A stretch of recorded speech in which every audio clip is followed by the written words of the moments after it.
going to read today is called How the Grinch Stole Christmas by Dr. Seuss. And here's our front cover, our back cover. Here's our spine. Spine's a little broken because this is my book from when I was a little girl, littler than you. Every Who down in Whoville liked Christmas a lot.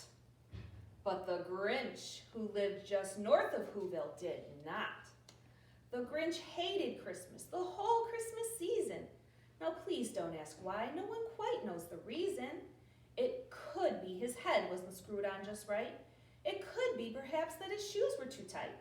But I think the most likely reason of all may have been that his heart was 2 sizes too small. But whatever the reason, his heart or his shoes, he stood there on Christmas Eve hating the Whos, staring down from his cave with a sour, grinchy frown at the warm lighted windows below in their town.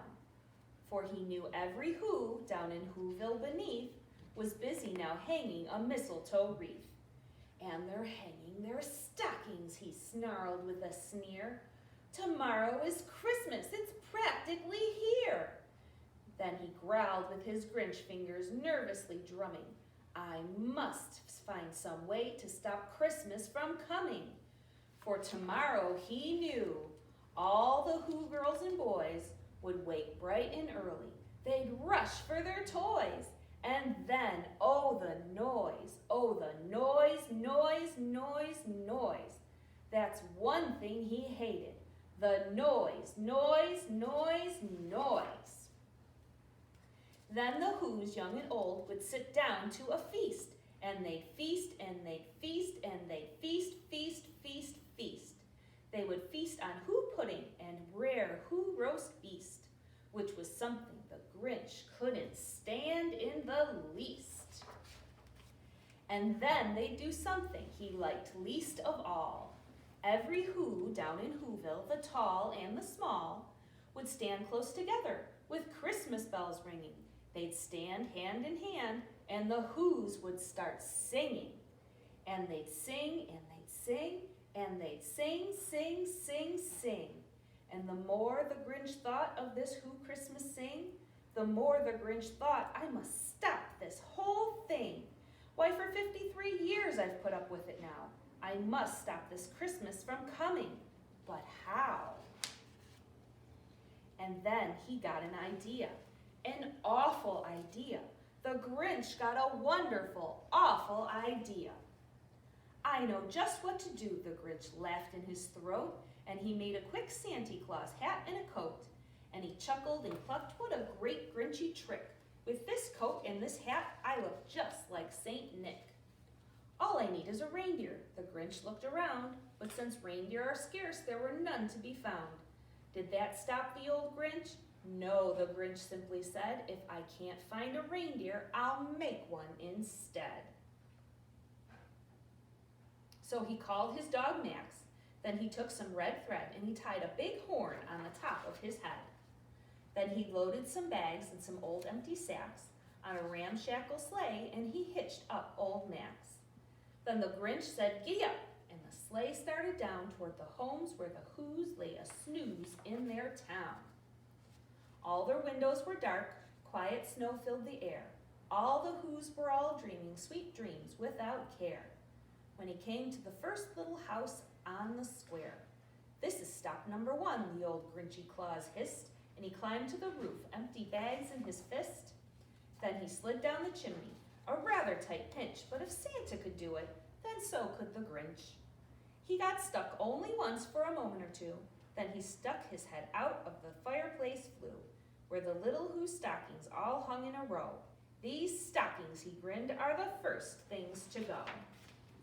Then he slithered and slunk with a smile most unpleasant around the whole room, and he took every present, pop guns and bicycles, roller skates, drums, checkerboards, tricycles, popcorn and plums, and he stuffed them in bags. Then the Grinch very nimbly stuffed all the bags, one by one, up the chimney.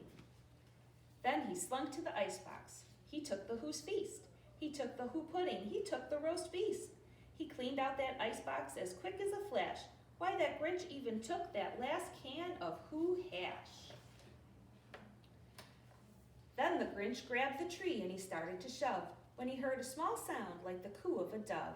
He turned around fast and he saw a small who, little Cindy Lou Who was no more than 2. The Grinch had been caught by this tiny Who daughter, who got out of bed for a cup of cold water. She stared at the Grinch and said, Santa Claus, why? Why are you taking our Christmas tree? Why?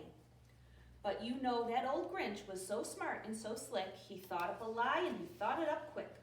Why, my sweet little tot, the fake Santa Claus lied. There's a light on this tree that won't light on one side, so I'm taking it home to my workshop, my dear. I'll fix it up there, then I'll bring it back here.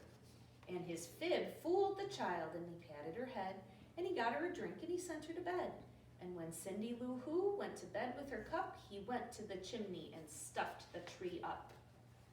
Then the last thing he took was the log for the fire. Then he went up the chimney himself, the old liar. On their walls he left nothing but hooks and some wire. And the one speck of food that he left in the house was a crumb that was even too small for a mouse. Then he did the same thing to the other Who's houses, leaving crumbs much too small for the other Who's mouses. It was 15:15 dawn, all the Who's still abed, all the Who's still a snooze, when he packed up his sled. He packed it up with their presents, the ribbons, the wrappings, the tags and the tinsels, the trimmings, the trappings. 3,000 feet up the side of Mount Crumpet, he rode with his load to the tip-top to dump it. Pooh-pooh to the Who's, he was Grinchishly humming. They'll find out now that no Christmas is coming. They're just waking up, I know just what they'll do. Their mouths will hang open a minute or two. Then the Who's down in Whoville will all cry, boo-hoo. That's a noise, grinned the Grinch, that I simply must hear. So he paused, and the Grinch put his hand to his ear. And he did hear a sound rising over the snow. It started in low, then it started to grow. But the sound wasn't sad. Why, this sound sounded merry. It couldn't be so, but it was merry, very. He stared down at Whoville, the Grinch popped his eyes. Then he shook. What he saw was a shocking surprise. Every Who down in Whoville, the tall and the small, was singing without any presents at all. He hadn't stopped Christmas from coming. It came. Somehow or other, it came just the same. And the Grinch, with his Grinch feet ice cold in the snow, stood puzzling and puzzling. How could it be so? It came without ribbons. It came without tags. It came without packages, boxes, or bags. And he puzzled 3 hours till his puzzler was sore. Then the Grinch thought of something he hadn't before. Maybe Christmas, he thought, doesn't come from a store. Maybe Christmas, perhaps, means a little bit more. And then what happened then? Well, in Whoville they say that the Grinch's small heart grew 3 sizes that day. And the minute his heart didn't feel quite so tight, he whizzed with his load through the bright morning light, and he brought back the toys and the food for the feast. And he himself, the Grinch, carved the roast